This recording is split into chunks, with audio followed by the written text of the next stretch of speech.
دوستو، آج ہم شناخت پریڈ کی دوسری قسط جو ہے وہ اس پہ بات چیت کریں گے۔ ہم نے شناخت پریڈ کی پہلے حصے میں یہ دیکھا تھا کہ کن حالات میں شناخت پریڈ کرائی جانی چاہیے اور شناخت پریڈ کرانے کا طریقہ کیا ہے، شناخت پریڈ میں کن باتوں کا خیال رکھنا چاہیے، اور ساتھ ہی ہم نے یہ دیکھا تھا کہ شناخت پریڈ کی قانونی سپورٹ جو ہے وہ کہاں سے ملتی ہے، کہ high court rules and orders کے تحت ملتی ہے۔ ایویڈنس ایکٹ میں اس کا حوالہ دیا گیا ہے، آرٹیکل 22 قانون شہادت 1984 میں، اور اس کے علاوہ پولیس رولز میں دیا گیا ہے چیپٹر 32 26.22 آئی تھنک میں اس کو کنفرم کر دیتا ہوں، یہ 26.32 چیپٹر 26 رول 32۔ آج ہم جو ہے وہ کریں گے کہ شناخت پریڈ سے متعلق کیس لا کیا ہے اور کیس لا کن پوائنٹس پر جو ہے وہ جو ہے دیا گیا ہے۔ اس سب سے پہلا کیس لا ہے 2008 SCMR supreme court monthly review page 302، جس میں یہ بتایا گیا ہے کہ اگر ملزم کا وقوع پر رول بیان کرنا ہوگا گواہ نے، کہ شناخت پریڈ میں جب گواہ ملزم کو شناخت کرے گا تو وہ ساتھ بتائے گا کہ یہ ملزم تھا، اور ساتھ یہ بھی بتائے گا کہ اس ملزم نے وقوع کے وقت یہ جرم کیا تھا یا یہ اس نے کام کیا تھا، وقوع میں اس کا جو رول تھا وہ بتائے گا۔ اس کے بعد ایک اتھارٹی ہے 2012 YLR پیج 1199 کہ کسی بھی ملزم کو سرسری شناخت پریڈ کی بنیاد پر سزا نہیں دی جا سکتی، مطلب کہ صرف شناخت پریڈ کی بنیاد پر اس کو سزا نہیں دی جا سکتی جب تک کوئی دوسری بنیادی شہادت اس کے خلاف نہ ہو، کیونکہ شناخت پریڈ تو باقی شہادت کو جو ڈائریکٹ شہادت ہے اس کو کوربوریٹ کرتی ہے، صرف شناخت پریڈ کی بنیاد پر کسی بھی ملزم کو سزا نہیں ہو سکتی۔ تو اس کے بعد ایک کیس لا ہے کہ 2007 YLR پیج 2142، جس میں کہا گیا ہے کہ اگر وقوع کے وقت گواہ نے ملزم کی صرف ایک جھلکی بھی دیکھی ہو لیکن وہ اس کو جانتا نہ ہو تو پھر اس صورت میں بھی شناخت پریڈ کرائی جانا بہت ضروری ہے۔ اس کے بعد ایک کیس لا ہے 2019، لیٹسٹ کیس لا ہے 2019 Pakistan criminal law journal note 90 sub note 97۔ اس میں یہ کہا گیا ہے کہ شناخت پریڈ جو ہے وہ براہ راست شہادت نہیں ہے، ڈائریکٹ ایویڈنس نہیں ہے، کسی بھی غیر جانبدار شہادت کی عدم موجودگی میں صرف شناخت پریڈ کی بنیاد پر جو ہے سزا نہیں دی جا سکتی، شناخت پریڈ قابل قبول یا قابل اعتبار نہیں ہوتی۔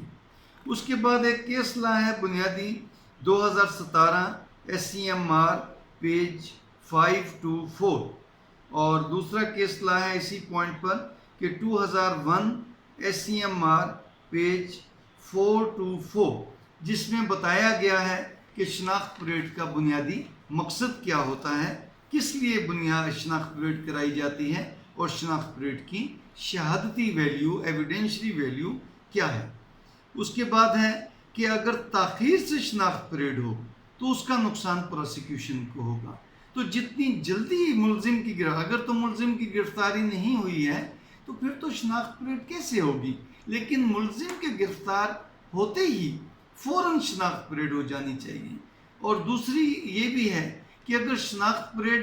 بہت تاخیر سے ملزم کی گرفتاری ہوتی ہے اور پھر شناخت پریڈ ہوتی ہے تو اس کی بھی اتنی کوئی ویلیو نہیں ہے، اس لیے کہ 2 سال بعد، 3 سال بعد، 5 سال بعد ملزم گرفتار ہوتا ہے، اشتہاری ہو جاتا ہے، اور 5 سال کے بعد گواہان کہاں جنہوں نے اس کی ایک صرف جھلک دیکھی ہو، اس کو پہلے سے جانتے نہ ہو، وہ کہاں سے شاید اس کو شناخت کر لیں گے، تو ایسی شناخت پریڈ کو بھی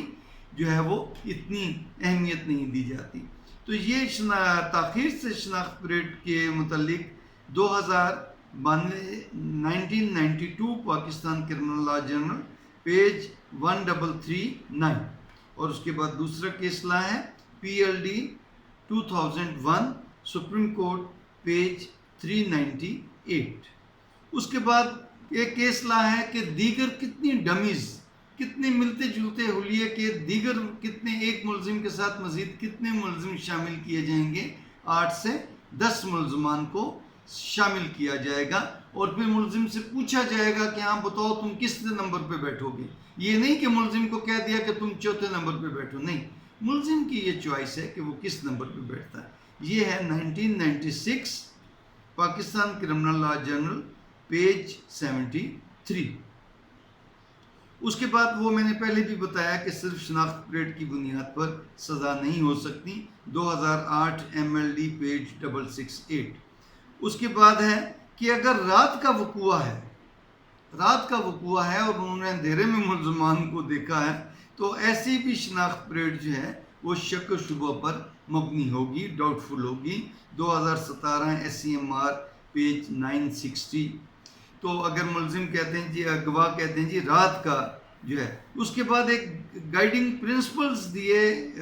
سپریم کورٹ نے اپنی لیٹسٹ ایک اتھارٹی میں، یہ ہے 2019 SCMR پیج 956، جس میں گائیڈنگ پرنسپلز ہیں فار آئیڈینٹیفیکیشن پریڈ، شناخت پریڈ سے متعلق کن باتوں کا خیال رکھنا پڑے گا اور کیا ہوگا۔ تو اس کے بعد ایک اہم کیس لا ہے اس بنیاد پر کہ اگر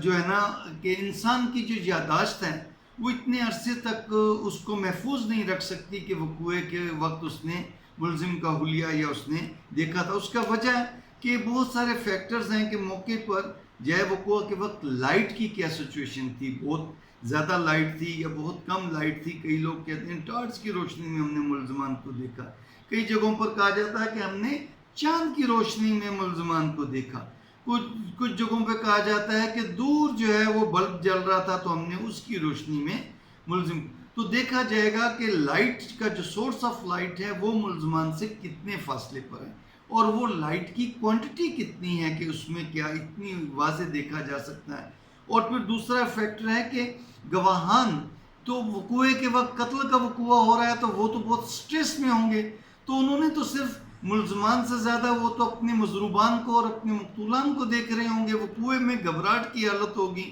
تو کیا اتنا سٹریس اور اتنی گھبراہٹ کی حالت میں کیا ان کا ملزمان کو صحیح طریقے سے شناخت کر رکھنا جو ہے وہ ضروری ہے۔ پھر چوتھا ایک فیکٹر ہے کہ جو انہوں نے اسلحہ لیا ہوا ہوگا تو ساری توجہ تو گواہان کی اسلحے پہ ہوگی کہ یہ کہیں ہمیں نہ مار دیں یا یہ تو ویپن کیسے چلا رہے ہیں۔ لازمی سی بات ہے کہ ایسے وقت میں جب ویپن چل رہے ہوں تو لوگوں کی توجہ زیادہ مضروبان کی طرف اور ویپنز کی طرف ہوتی ہے۔ پھر اس کے بعد ایک فیکٹر بتایا گیا ہے کہ ڈیوریشن آف اکرنس کتنی دیر رہا، ملزمان کو کتنی دیر دیکھتے رہے گواہان کہ جو انہوں نے شناخت کیا۔ پھر اس کے بعد ہے کہ گواہ کی اپنی کریکٹرسٹک کیا ہے، اس کی یادداشت کتنی ہے، وہ بہت بوڑھا ہے، اس کی آئی سائٹ تو ویک نہیں ہے، وہ بہت بچہ ہے، وہ کس طریقے سے اس کی کیا ہے کہ کیا وہ یاد رکھ بھی سکتا ہے کہ نہیں۔ اور اس کے بعد ہے کہ کیا اس کی یادداشت کا لیول اتنا ہے، وہ کراس ایگزامینیشن میں گواہ سوال پوچھے گا ڈیفینس کہ بتاؤ کہ پچھلی عید جب آئی تھی تو وہ کس دن تھی، اس کو وہ یاد نہیں، تو پھر تمہیں بھائی وقوع تو اس سے پہلے کا ہے۔ یہ بتاؤ کہ پچھلے جو ہے وہ مہینے کی فلاں تاریخ کو تم کہاں گئے تھے، یا کیا ایسے واقعات کے بارے میں جس سے اس گواہ کی یادداشت کا امتحان لیا جا سکے کہ اس کی یادداشت اتنی تیز نہیں ہے۔ اس کے بعد ایک کیس لا ہے کہ آئیڈینٹیفیکیشن جو ہے وہ میں جو ڈمیز بنائے جائیں گے وہ ملتے جلتے حلیے کے ہوں گے، وہ ان میں ان کا لباس بھی ایک جیسا ہوگا اور ان کا حلیہ بھی ایک جیسا ہوگا۔ اگر ان کی کچھ شناختی نشان ہے، کچھ چہرے پہ تل ہے یا کچھ چہرے پہ جو واضح کچھ زخم کا نشان ہے، کان پہ زخم کا نشان ہے، سر پہ زخم کا نشان ہے، تو پھر سارے جو ہیں اس کا وہ زخم کا نشان بھی اس پہ ٹیپ یا کوئی چیز لگا دی جائے گی، اور اسی جگہ پر باقی ڈمیز کو بھی ٹیپ یا کوئی پٹی کرا دی جائے گی تاکہ تمام جو شناخت پریڈ کے پارٹیسپینٹ ہیں، جو قیدی حضرات ہیں ملزم کے ساتھ باقی کے، ان سب کا پھر ایک جیسا ہی حلیہ ہو تاکہ اس کو خاص نشانی نہ ہو گواہ کے لیے کہ وہ پہچان سکے۔ اور اس کے بعد ہے کہ ہر گواہ کی، ہر ملزم کی، جو اگر 3 ملزم ہے تو ہر ملزم کی جو آئیڈینٹیفیکیشن پیریڈ ہوگی وہ الگ الگ ہوگی، اور تمام 10 ملزمان کو یا ڈمیز کو بٹھایا جائے گا، اور یہ ایک ہی گو میں، یہ نہیں کہ تین ملزمان ہیں، تینوں کو جو ہے وہ ایک ہی گو میں اور ایک ہی دفعہ میں جو ہے شناخت کر لیا جائے، اور 30 ملزمان میں اس کو مختلف جگہوں پر بٹھا دیا جائے اور کہا جائے کہ ان کو شناخت کرو. ایسا نہیں ہوگا. اس لیے ہر ملزم کی الگ الگ جو ہے وہ جو ہے شناخت پریڈ ہوگی. اس کے لیے کیس لا ہے 2018 supreme court monthly review page 577. اس کے علاوہ اسی پوائنٹ پر مزید کیس لا ہیں 2008 SCMR پیج 1210، 2010 SCMR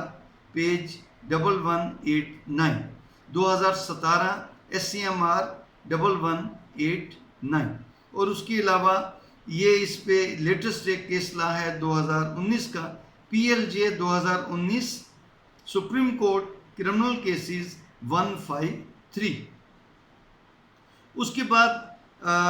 بتایا گیا، اس کے بعد ہم اس بات کو ڈسکس کریں گے کہ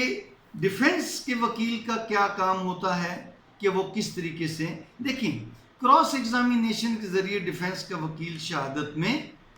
ڈینٹ ڈالتا ہے، اور سب سے اہم جو کراس ایگزامینیشن کا مقصد ہے کہ جو پروسیکیوشن وٹنس نے جو اپنا ایگزامینیشن چیف کہا ہے اس میں کنٹراڈکشن پیدا کرنی ہے. مین مقصد یہ ہے. کیوں؟ کہ جو اس کا ایگزامینیشن چیف ہے، ایویڈنس تو اس کی وہی ہے، تو آپ نے اس کی ایگزامینیشن چیف کو غلط، اس میں کنٹراڈکشن ثابت کرنی ہے، اس کو جھوٹا ثابت کرنا ہے کہ یہ گواہ جھوٹ بول رہا ہے، یا اس نے جو گواہی دی ہے وہ گواہی کی کوئی قانونی اہمیت نہیں ہے. تو میں نے ایک ڈکیتی کا کیس کیا تھا ود مرڈر ملتان میں، اینٹی ٹیررسٹ کورٹ کا کیس تھا. تو اس میں مجھے ٹرائل کورٹ نے یہ کہا، ہمارے بہت اچھے سیشن جج صاحب تھے خلیل احمد صاحب، وہ بینکنگ کے بھی جج رہے اور وہ ایڈیشنل سیشن جج بھی رہے، پھر ٹیررسٹ کورٹ کے بھی جج رہے، بعد میں سیشن جج بن گئے. تو جب وہ اینٹی ٹیررسٹ کورٹ کے تھے تو میں کسی اپنے کیس میں گیا ہوا تھا، تو انہوں نے مجھے کہا کہ اسکندر صاحب کو نیکی بھی کما لیا کرو، یہ ایک ملزم ہے، اس کا بیچارہ غریب ہے، اس کا کوئی اسٹیٹ ایکسپنس پہ ہم آپ کو کر دیتے ہیں. میں نے کہا جی اسٹیٹ ایکسپنس پہ نہیں، میں اللہ واسطے فری لیگل میں اس کا کیس کر دیتا ہوں. انہوں نے کہا کہ کوئی شہادت نہیں، ایک ہی شہادت ہے شناخت پریڈ کی. ایک جو گواہ، ایک پیسے نکلوانے کے لیے بینک میں جو گواہ گیا ہوا تھا، اس نے ملزمان کو پہچانا شناخت پریڈ میں، اسی کی گواہی ہے. اگر آپ اس کو توڑ لیں گے تو بندہ گواہ ملزم بری، میں باقی گواہوں کی بھی ضرورت ہی نہیں ہے، وہ سرکاری گواہ ہیں، ان کی کیا ضرورت ہے. اور اگر آپ نے وہ نہیں توڑ سکیں تو آپ کا. میں نے کہا جی ٹھیک ہے. اگلی پیشی پہ جناب ہم نے سارا ریکارڈ نکلوایا، تیار کیا. اب دیکھیں کہ سوال پٹ کس طرح کرنا ہے کہ آپ کے مطلب کا جواب آئے. تو میں نے جب وہ گواہ بار کھڑا بات چیت کر رہا تھا تو میں نے اندازہ کیا کہ اس کو ہاں جی کہنے کا اس کی تکیہ کلام ہے جو بات چیت میں. ہاں جی، ہاں بھائی تم نے یہ بات دیکھی تھی، ہاں جی. تو میں نے کہا کہ ٹھیک ہے. وہ جب آیا گواہ تو اس کا 1-2 سوال ادھر ادھر کے پوچھ کے کہ تمہارا کیا لگتا تھا مرنے والا. اس نے کہا جی میرا کچھ نہیں لگتا تھا. تم بینک اس لیے گئے تھے؟ جی میں تو بینک پیسے نکلوانے کے لیے گیا تھا. اچھا، تو پھر اب میں آ گیا صحیح سوال. میں کہا دیکھ بھائی، جب تم شناخت کرنے کے لیے گئے شناخت پریڈ میں، تم نے سارے ملزمان کو دیکھا، تو وہ جو ملزم تھا جس کو تم نے شناخت کیا، اس نے منہ پہ جو ہے وہ مفلر لپیٹا ہوا تھا. اس نے کہا ہاں جی. اس نے یہ کہا ہاں جی، اور جج صاحب ایک دم غصے میں آ گئے، کیا بکواس کرتے ہو. میں نے کہا سر نہیں، یہ بات نہیں، آپ اس کو اب ڈانٹ کے کانشیس کر رہے ہیں، اٹس ناٹ فیئر. وہ اس نے جواب دے نہیں ہاں جی کا کوئی مطلب نہیں ہوتا. اب جج صاحب میرے ساتھ جو ہے بحث پہ آ گئے کہ میں نے کہا جی آپ جتنی بھی بحث کریں گے، میں نے انگلش میں ان کو کہا تھا کہ گواہ نہ سمجھ سکیں. میں نے کہا جی آپ نے خود کہا تھا کہ اس کو توڑ دو. اس نے خود کہا، کہتا نہیں وہ سمجھا نہیں ہے، آپ ایک دفعہ دوبارہ بولیں. دیکھیں مرڈر کیس ہے، پروسیکیوشن کے بھی رائٹس ہیں. تو میں نے اب جب دیکھا کہ اب جج صاحب سے ہی فیصلہ کرانا ہے، تو اب جج سے تو نہیں لڑائی کی جا سکتی. تو میں نے گھما پھرا کے اس کو پھر کہا کہ دیکھ بھائی، جج صاحب جو ہے نا وہ تجھے اسی بات پہ جو ہے وہ حیران ہو رہے ہیں کہ تو سچ بولا. تو نے جج صاحب اس بات پہ غصہ کر رہے ہیں کہ تم جو ہے نا وہ بات تو صحیح کہہ رہے ہو، لیکن تم تفصیل سے نہیں بتا رہے ہو. تو میں اب تم سے دوبارہ پوچھتا ہوں کہ یہ بات تم نے جو پہلے سچ بولا تھا نا، تم نے یہی بات کہی تھی نا کہ جب تم ملزم کو شناخت پریڈ میں شناخت کرنے گئے تو ملزم نے جو اپنے چہرے پہ جو ہے وہ مفلر لپیٹا ہوا تھا، ڈھانکا ہوا تھا، کیا تھا جی میں پہلے بھی تو آپ کو یوں آکھیا ہی کہ تے ہن بھی میں یوں آدھا پیا، ہاں جی۔ جج صاحب نے اس کو ایک بڑی سی گالی دے کے کہا بکواس نہ کر، دفع ہو جا تو۔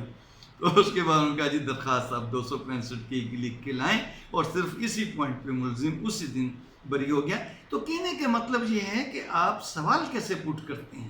اور گواہ کی جو ہے اس نے جو گواہی دی ہے اس میں بہت سارے سوال ہیں۔ دیکھو بھائی تمہیں کون بلا کے لے کے گیا تھا، دیکھو بھائی جب ملزم گرفتار ہو گئے تھے جن کی تم نے شناخت پریڈ کی تھی، تو جب ملزم گرفتار ہو گئے تھے تو تمہیں پتہ چل گیا تھا نا کہ آج ملزم نے تمہارے ملزمان کو گرفتار کر لیا تھا۔ اگر وہ کہتا ہے ہاں جی، تو بھائی پھر پولیس نے تمہیں وہ بتا دیا تھا نا کہ بھائی تمہارے یہ ملزم ہے، اور تم نے تسلی کر لی تھی کہ ہاں واقعی یہی ملزم ہے، ہاں جی۔ تو بھی تم نے تھانے میں ہی پولیس نے تمہیں اس سارے ملزموں کو دکھایا تھا نا، ہاں جی۔ تو اگر وہ یہ بات کہہ دیتا ہے یا کسی حد تک کہہ دیتا ہے کہ ملزمان کو شناخت پریڈ سے پہلے اور گرفتاری کے بعد ان کو پولیس نے تھانے میں دکھا دیا تھا، کہ تو پھر اس شناخت پریڈ کی کوئی اہمیت نہیں رہ جاتی۔ اسی طرح وقوع کے بارے میں آپ پوچھیں گے، حلیے کے بارے میں پوچھیں گے، آپ وقت کے بارے میں پوچھیں گے، مطلب آپ شناخت پریڈ کی قانونی جو خامیاں ہیں ان کو اجاگر کریں گے۔ مجسٹریٹ کو آپ سوال اس طرح پوچھیں گے کہ آپ نے تمام ضابطے کی کارروائی کا ملوث کر رکھا تھا، آپ نے ملزم کے جو ہیں وہ تمام اعتراضات لکھ لیے تھے، آپ نے گواہان کو دیکھنے نہیں دیا تھا، گواہ نے ایک دوسرے کو کمیونیکیٹ کیا تھا۔